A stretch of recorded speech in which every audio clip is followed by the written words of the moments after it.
Hello everyone, welcome to be knowledgeful study of IGNOU. आज की इस वीडियो में हम यूनिट 1 का पार्ट 2 देखेंगे, जिसमें हम देखेंगे पश्चिमी राजनीतिक चिंतन की प्रकृति और विषय वस्तु, जिसमें राजनीतिक संस्थाएं, राजनीतिक प्रक्रियाएं, राजनीतिक आदर्शवाद और राजनीतिक यथार्थवाद को समझेंगे। फिर हम देखेंगे कि पश्चिमी राजनीतिक चिंतन का महत्व क्या है और राजनीतिक चिंतकों की प्रमुख पुस्तकों की विशेष बातें और उनकी प्रासंगिकता। अगर आप चैनल पर नए हैं तो पहले चैनल को सब्सक्राइब कर लीजिए और बेल आइकन को प्रेस कर लीजिए, जिससे आने वाली वीडियो की नोटिफिकेशन आपको टाइम पर मिल जाए।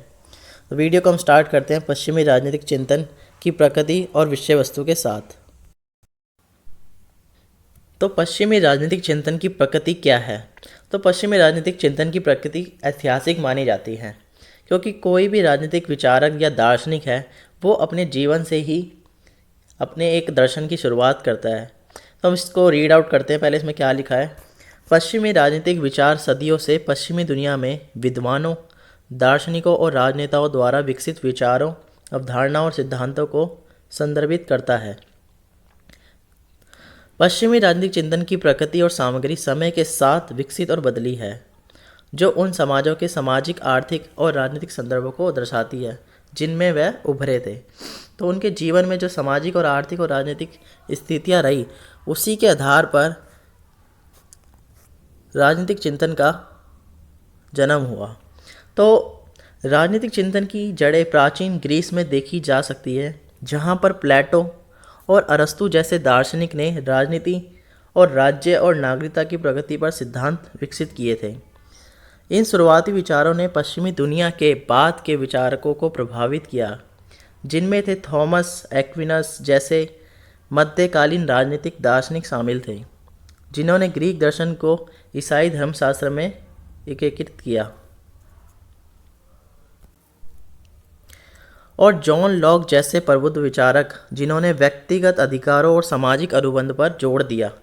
सामान्य तौर पर पश्चिमी राजनीतिक चिंतन को व्यक्तिवाद, लोकतंत्र और कानून के शासन और शक्तियों के पृथक्करण पर इसके जोर से चित्रित किया जा सकता है। यह सिद्धांत उदार लोकतंत्रों और संवैधानिक राजतंत्रों सहित आधुनिक पश्चिमी राजनीतिक व्यवस्थाओं को विकास के केंद्र में रखे हैं। तो कहने का मतलब यह है कि प्लेटो एक आदर्शवादी था, जिसने राज्यों के वर्गीकरण अपने समय के द्वारा राज्यों के वर्गीकरण और शिक्षा के सिद्धांतों को दिया।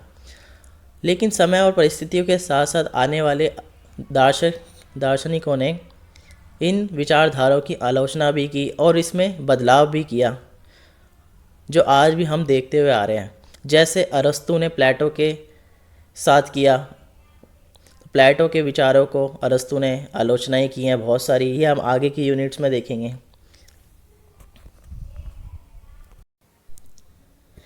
हालांकि पश्चिमी राजनीतिक चिंतन को भी समाज में राज्य की भूमिका, धर्म और राजनीति के बीच संबंध और मानवाधिकारों की प्रकृति जैसे मुद्दों पर तनाव और बहस की विशेषता रही है। इन बहसों ने मार्क्सवाद से लेकर रूढ़िवाद, नारीवाद से उदारवाद तक राजनीतिक सिद्धांत और विचारधाराओं की एक समृद्ध और विविध सरणी का नेतृत्व किया है। कुल मिलाकर पश्चिमी राजनीतिक चिंतन की प्रकृति और सामग्री जटिल और बहुआयामी है, जो समय के साथ पश्चिमी दुनिया के उभरे विचारों और दृष्टिकोण के विविध श्रेणी को दर्शाती है। पश्चिमी राजनीतिक चिंतन की पहली विषय वस्तु है political institution and political procedures, राजनीतिक संस्थाएं और राजनीतिक प्रक्रियाएं। तो पश्चिमी राजनीतिक विचार उन दार्शनिक विचारों और अवधारणाओं को संदर्भित करता है जिन्होंने पश्चिमी समाजों की राजनीतिक व्यवस्थाओं को आकार दिया। इसमें प्लेटो, अरस्तु, मैकियावेली, होब्स, लॉक, रूसो और कई अन्य प्रभावशाली विचारकों के लेखन शामिल है। इन विचारकों ने लोकतंत्र, न्याय, समानता और मानव के अधिकार जैसी अवधारणाओं के विकास में योगदान दिया, जिनका पश्चिम में राजनीतिक संस्थानों और प्रक्रियाओं पर महत्वपूर्ण प्रभाव पड़ा। तो राजनीतिक संस्थाएं वह चीज़ हैं जो यह समझने के लिए बताती है कि और राज्य को बदलने के लिए एक उपाय बताती है, और यह किस तरीके से राजनीतिक चिंतन से संबंधित भी है। इसमें सेबाइन एक पॉलिटिकल फिलोसफर बताते हैं कि राजनीतिक दार्शनिक एक योजक है, एक कनेक्टर की तरह है, जो एक संबंध बनाने वाला रिलेटर है, जो राजनीतिक ढांचे का स्वरूप बनाता है, एक पॉलिटिकल स्ट्रक्चर तैयार करता है। राजनीतिक संस्थाएं औपचारिक संरचनाएं और संगठन हैं जिनके माध्यम से राजनीतिक शक्ति का प्रयोग किया जाता है। इनमें विधायिका, कार्यपालिका और न्यायपालिका जैसे सरकारी निकायों के साथ साथ राजनीतिक दल, हित समूह और अन्य संगठन शामिल हैं जो राजनीतिक निर्णय लेने को प्रभावित करते हैं। राजनीतिक संस्थान राजनीतिक प्रक्रिया को आकार देने और यह सुनिश्चित करने में महत्वपूर्ण भूमिका निभाते हैं कि राजनीतिक शक्ति का प्रयोग एक जिम्मेदार और जवाबदेह तरीके से किया जाता है।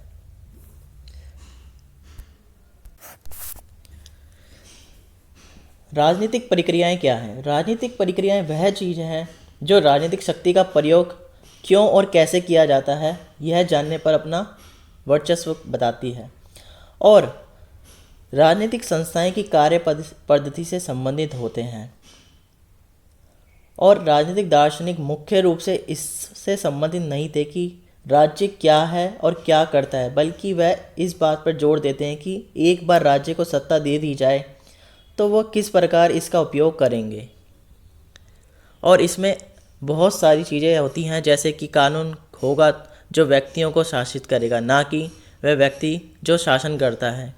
और इसमें एक तानाशाह शासन नहीं होना चाहिए, ऐसी अधिकार होने चाहिए, नियम के द्वारा चलना चाहिए सब कुछ। जैसे कानून को अवैयक्तिक रूप से लागू किया जाना चाहिए और बिना भेदभाव के लोगों को अधिकार दिए जाने चाहिए।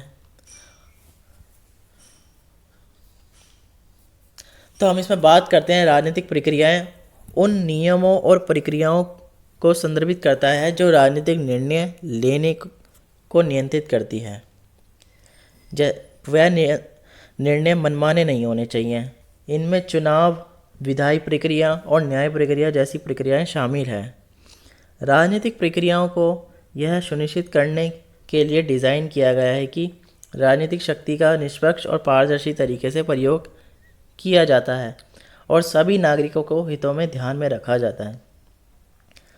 पश्चिमी राजनीतिक विचारों और राजनीतिक संस्थाओं और राजनीतिक प्रक्रियाओं ने मिलकर पश्चिमी समाजों की राजनीतिक व्यवस्थाओं को आकार देने में एक मदद की है और लोकतंत्र, न्याय और समानता को बढ़ावा देने में महत्वपूर्ण भूमिका भी निभाई है। यह सुनिश्चित करते हुए कि राजनीतिक शक्ति का एक जिम्मेदार और जवाबदेह तरीके से प्रयोग किया जाता है, वह बदलती और परिस्थितियों के लिए विकसित और अनुकूल होते रहते हैं। आगे हम देखते हैं पश्चिमी राजनीतिक चिंतन का राजनीतिक आदर्शवाद और राजनीतिक अर्थातवाद से क्या संबंध है। तो पूरी तरह से जो पाश्चात्य चिंतन होता है वह दो धाराओं के साथ चलता है। जैसे पहला है राजनीतिक आदर्शवाद और दूसरा है राजनीतिक अर्थातवाद। राजनीतिक आदर्शवाद को राजनीतिक दर्शन के रूप में भी देख सकते हैं और राजनीतिक अर्थातवाद को हम राजनीतिक विज्ञान भी कह सकते हैं। प्लेटो राजनीतिक आदर्शवाद का एक प्रतिनिधित्व करता है, इसलिए उसे राजनीतिक दर्शन का जनक माना जाता है। अरस्तु राजनीतिक अर्थातवाद का प्रतिनिधित्व करता है तो उसे राजनीतिक विज्ञान का जनक माना जाता है। तो इस स्लाइड में हम देखते हैं पश्चिमी राजनीतिक विचार पश्चिमी दुनिया में राजनीतिक विचारों और अवधारणाओं के साथ के विकास का एक अध्ययन है। इसमें राजनीतिक दर्शन, राजनीतिक सिद्धांत और राजनीतिक विज्ञान का अध्ययन शामिल है। इसमें प्राचीन ग्रीक और रोमन दार्शनिकों के साथ साथ समकालीन विचारकों के कार्य भी शामिल होते हैं। तो राजनीतिक आदर्शवाद एक राजनीतिक दर्शन है जो व्यक्तिगत स्वतंत्रता और मानवीय गरिमा और सामान्य अच्छे की खोज के महत्व पर जोर देता है। आदर्शवाद का मानना है कि व्यक्तियों के निहित अधिकार और उन अधिकारों की रक्षा और बढ़ावा देने के लिए सरकार को संरचित किया जाना चाहिए। उनका यह भी मानना होता है कि राजनीतिक कार्यवाही नैतिक सिद्धांतों को प्रेरित होनी चाहिए। उन सिद्धांतों की प्राप्ति के माध्यम से सामाजिक प्रगति हासिल की जा सकती है। दूसरी ओर राजनीतिक अर्थातवाद एक राजनीतिक दर्शन है जो अंतर्राष्ट्रीय संबंधों में शक्ति और स्वार्थ के महत्व पर जोर देता है। अर्थातवादियों का मानना है कि राज्य एक अराजक व्यवस्था में काम करते हैं जहां नियमों को लागू करने के लिए कोई केंद्रीय प्राधिकरण नहीं है, जहां सत्ता की खोज राज्यों का प्रमुख मकसद है। उनका यह भी मानना है कि राज्यों को नैतिक या नैतिक विचारों से ऊपर अपने स्वयं के हितों को प्राथमिकता देनी चाहिए और अंतर्राष्ट्रीय संबंधों को संघर्ष और प्रतिस्पर्धा की विशेषता है।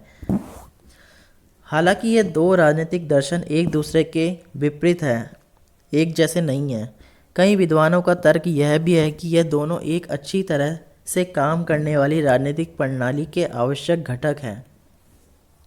आदर्शवाद राजनीतिक कार्रवाई के लिए एक नैतिक दिशा प्रदान करता है, जबकि अर्थातवाद अंतर्राष्ट्रीय संबंधों में शक्ति और स्वार्थ की वास्तविकता को पहचानता है। आई होप कि आपको यहाँ तक क्लियर होगा। अगर क्लियर तो प्लीज़ वीडियो को लाइक करें। आगे बढ़ते हैं हम महत्व की तरफ। तो पश्चिमी राजनीतिक चिंतन का क्या महत्व है? पश्चिमी राजनीतिक चिंतन ने आज दुनिया के कई हिस्सों में प्रचलित राजनीतिक व्यवस्थाओं को और विचारों और मूल्यों के आकार देने में एक महत्वपूर्ण भूमिका निभाई है। यह सदियों से विकसित हुआ है और प्राचीन यूनानियों और रोमनों से लेकर आधुनिक समय के राजनीतिक सिद्धांतकारों तक कई विचारकों को प्रभावित हुआ है। तो राजनीतिक चिंतन के इस पश्चिमी राजनीतिक चिंतन के कुछ प्रमुख योगदानों में शामिल है लोकतंत्र, कानून का शासन, जिसमें डेमोक्रेसी लोकतंत्र का विचार है जहां लोगों में राजनीतिक शक्ति की निहित होती है। इसकी जड़ें प्राचीन ग्रीस में हैं। ग्रीक शहर राज्य एथेंस को अक्सर लोकतंत्र के जन्म स्थान के रूप में भी माना जाता है और इसके विचार, इसकी प्रथाएं आधुनिक लोकतांत्रिक समाजों को आकार देने में बहुत ज़्यादा प्रभावशाली रही है। दूसरा हम देखें तो कानून का शासन, रूल ऑफ लॉ, कानून के शासन की अवधारणा जो मानती है कि सभी व्यक्ति और संस्थान कानून के अधीन हैं। प्राचीन यूनानियों के समय में पश्चिमी राजनीतिक विचार का एक केंद्रीय सिद्धांत रहा है कानून का शासन। यह कई आधुनिक कानूनी प्रणालियों का एक प्रमुख घटक भी रहा है। तीसरा है हमारा व्यक्तिवाद। व्यक्तिवाद पश्चिमी राजनीतिक विचार ने भाषण, धर्म और संघ की स्वतंत्रता सहित व्यक्तिगत अधिकारों और स्वतंत्रता को महत्व पर बल दिया है। इससे उदार लोकतंत्रों का विकास हुआ है जो व्यक्तिगत अधिकारों और स्वतंत्रता की रक्षा करते हैं। फोर्थ पॉइंट है हमारा सामाजिक अनुबंध का सिद्धांत, सोशल कॉन्ट्रैक्ट थ्योरी। यह हम आगे की यूनिट में भी बहुत सही से समझेंगे इसे। यह विचार की राजनीतिक शक्ति और व्यक्तियों और राज्यों के बीच एक सामाजिक अनुबंध से प्राप्त होती है। पश्चिमी राजनीतिक विचार का एक केंद्रीय सिद्धांत यह भी रहा है। इस सिद्धांत ने राजनीतिक सत्ता की वैधता को सही ठहराने में मदद की है और आधुनिक राजनीतिक व्यवस्थाओं के विकास को भी प्रभावित किया है। फिफ्थ पॉइंट है हमारा सीमित सरकार। पश्चिमी राजनीतिक विचार ने व्यक्तिगत अधिकारों और स्वतंत्रता की रक्षा के लिए राज्य की शक्ति को सीमित करने के महत्व पर भी बल दिया है। इससे संवैधानिक लोकतंत्र और अन्य राजनीतिक व्यवस्थाओं का विकास हुआ है जो सरकारी शक्ति या राज्य की शक्ति में बाधाएं डालती हैं। कुल मिलाकर पश्चिमी राजनीतिक चिंतन ने आज दुनिया के कई हिस्सों में प्रचलित राजनीतिक व्यवस्थाओं और मूल्यों और विचारों को आकार देने में एक महत्वपूर्ण भूमिका प्रदान की है। इसका योगदान उदार लोकतंत्रों के विकास, व्यक्तिगत अधिकारों और स्वतंत्रता की रक्षा और कानून के शासन पर आधारित कानूनी व्यवस्था की स्थापना में सहायक या सहायता प्रदान की है। आगे हम बात करते हैं पश्चिमी राजनीतिक चिंतकों की प्रमुख पुस्तकों की कुछ विशेष बातें। Characteristic features of the great works of western political thought. पश्चिमी राजनीतिक चिंतन के महान कार्यों में कई विशेष विशेषताएं पाई जाती हैं, उन्हें जो क्षेत्र में अन्य कार्यों में अलग करती हैं। इनमें से है कुछ डेप्थ एंड कॉम्प्लेक्सिटी, गहराई और जटिलता। पश्चिमी राजनीतिक चिंतन के महान कार्यों की विशेषता उनकी गहराई और जटिलता है। वह मनुष्य, समाज, सरकार या राज्य और नैतिकता की प्रकृति के बारे में गहन प्रश्नों से निपटते हैं। दूसरा है हमारा मौलिकता। यह कार्य अक्सर मौलिक और मौलिक होते हैं, जो पुराने प्रश्नों पर नए विचार या दृष्टिकोण प्रस्तुत करते हैं। कहने का मतलब यह है कि पुराने प्रश्नों का नए परिस्थितियों के हिसाब से उनका उत्तर ढूंढना या उन पर विचार करना। सार्वभौमिकता, यूनिवर्सलिटी। पश्चिमी राजनीतिक विचार के महान कार्यों में चर्चा किए गए विचार और अवधारणाएं अक्सर प्रकृति में सार्वभौमिक होती हैं, जो मूलभूत प्रश्नों को संबोधित करती है, जो सभी संस्कृति और पृष्ठभूमियों के लोगों के लिए प्रासंगिक है, जरूरी है। फोर्थ पॉइंट है हमारा प्रभाव। इन कार्यों का राजनीतिक विचारों के विकास, विचारों को और नेताओं की भावी पीढ़ियों के विचारों और विश्वासों को आकार देने में महत्वपूर्ण प्रभाव डालती है या उन पर पड़ता है। फिफ्थ पॉइंट है हमारा कालातीत, टाइमलेसनेस। पश्चिमी राजनीतिक चिंतन के महान कार्यों को अक्सर कालातीत माना जाता है, क्योंकि वह जिन प्रश्नों को संबोधित करते हैं या बताए हैं वह बारहमासी हैं या विभिन्न ऐतिहासिक संदर्भों में प्रासंगिक बने हुए हैं। वह प्रश्न आज भी विचार किए जाते हैं। परंपरा के साथ जुड़ाव, इंगेजमेंट विद ट्रेडिशन क्या है? पश्चिमी राजनीतिक चिंतन के कई महान कार्य पिछले विचारकों के विचारों के साथ जोड़ते हैं और उन पर निर्माण करते हैं, जो राजनीतिक विचारों की एक परंपरा की स्थापना करते हैं और सदियों से विकसित हुए हैं। बौद्धिक कठोरता क्या है? Intellectual rigour. इन कार्यों की विशेषता उनके बौद्धिक कठोरता से होती है, जो परिष्कृत तर्क और विश्लेषण पेश करते हैं, जिन पर सावधानीपूर्वक ध्यान देने और प्रतिबिंब की आवश्यकता होती है। नेक्स्ट पॉइंट है हमारा नैतिक आयाम क्या होते हैं? Ethical dimension.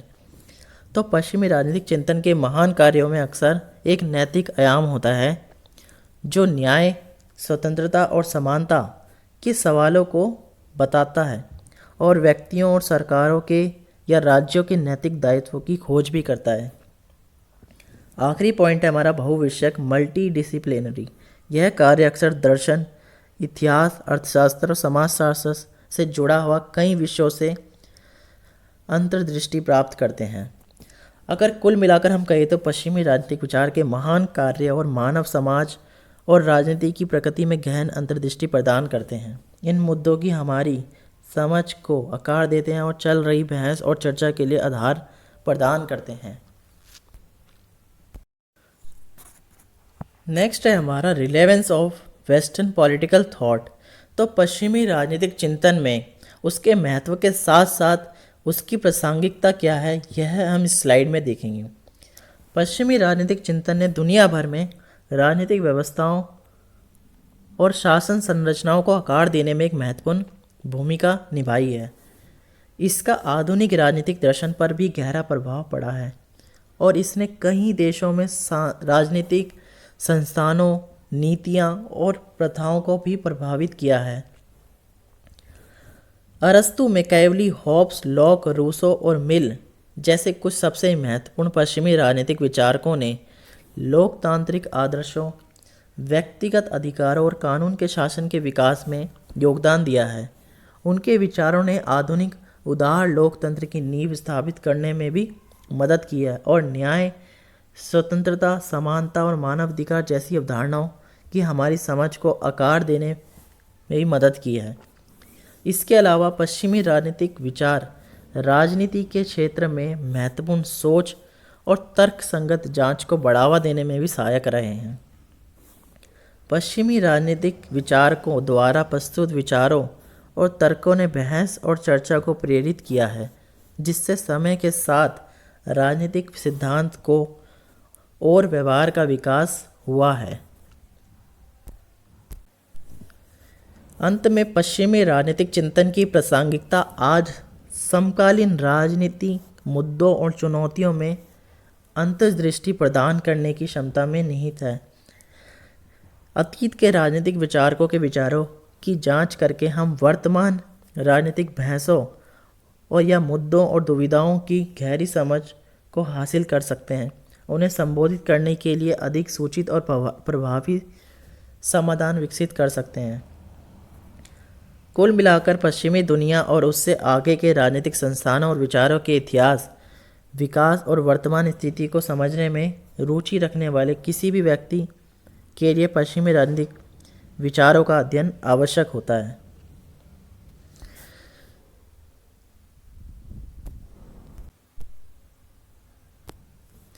Thanks for watching. अगर वीडियो आपको पसंद आई है तो प्लीज़ चैनल को सब्सक्राइब करें, वीडियो को लाइक करें, और अगर आपको इस वीडियो का PDF चाहिए तो टेलीग्राम को ज्वाइन करिए, be knowledgeful study of IGNOU के नाम से आएगा। Thanks for watching. मिलते हैं नेक्स्ट वीडियो में।